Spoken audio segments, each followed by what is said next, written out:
এখানে? আপনি এখানে কি করতেছেন? আমার দেশে ডিউটি তো আপনি পাবলিক দিয়ে করাচ্ছেন না, এটা তো আপনাকে কর্তৃপক্ষ জানাবেন, আমাদের কর্তৃপক্ষ জানান।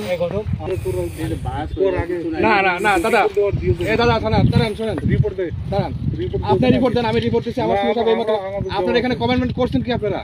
আপনারা কি কমেন্টমেন্ট করছেন এখানে আর কোনো কাজ হবে না? এখন এইগুলো করতেছেন কি জন্য? এইগুলো কি জন্য করতেছেন সেটা বলেন আপনি। আমি আপনাকে বলি কথাটা শুনেন। হ্যাঁ, আপনি জোর করে করবেন? হ্যাঁ, কেন? আপনি কি বিশৃঙ্খলা সৃষ্টি করতে চাচ্ছেন? বলেন। আপনি তো করতেছেন এখানে। আপনারা কমেন্টমেন্ট, আমি বলি দাদা, বলি আপনাদের যে ঊর্ধ্বতন কর্তৃপক্ষ আছে না, সে বলছে এখানে আর কোনো প্রকার কোনো কাজ হবে না। আপনারা কমেন্টমেন্ট দিচ্ছেন, আপনাদের অফিসার, আপনাদের ডিআইজি লেভেলে। এখন আপনারা কেন জোর করে দিচ্ছেন? আবার বলছেন জোর করে দিবেন। পাবলিক আপনি প্রোটেকশন দিয়ে করাচ্ছেন, পাবলিক করেছে নাকি? আপনি প্রোটেকশন দিয়ে করাচ্ছেন এখানে, আপনি এখানে প্রোটেকশন দিয়ে করাচ্ছেন, পাবলিক করছে এগুলা।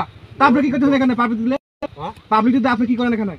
আপনি এখানে কি করতেছেন? আমার দেশে ডিউটি তো আপনি পাবলিক দিয়ে করাচ্ছেন, আর বলছেন পাবলিক করে আমরা করতেছি না। কেন কথা বলতেছেন? কেন বলতেছেন? কেন কথা বলতেছেন? বলতে পাবলিক দিছে, আপনি প্রোটেকশন দিচ্ছেন, আর বলতেছেন পাবলিক করতেছে। হ্যাঁ, তোমার দেশ কো পাবলিক করতে আপনি প্রোটেকশন দিচ্ছেন না? কোই তার নেই করা নেই না। আমি এখানে আপনারা কমেন্টমেন্ট করছেন যেখানে আর কোনো কাজ করবেন না। তারপরে কেন আবার আসি এখানে এগুলো করতেছেন? এগুলা না, আপনি আমাদের কোম্পানির সাথে কথা বলেন, আপনারা এগুলো করবেন, আপনারা তো অনুমতি নেবেন না। तुम्हें तो शुक्रगुजार होना चाहिए, तुम सेफ हो। দাদা আমি বলি আপনাকে, আমি একটা কথা বলি। बोलो। এইখানে আপনারা কমেন্টমেন্ট করছেন আর কোনো কাজ করবেন না, তা এখন আবার এগুলো করতেছেন কি জন্য? किसान अपना सेफ्टी के না, लिए काम कर रहा है। আপনাদের এখানে কিছু করার কথা না। যদি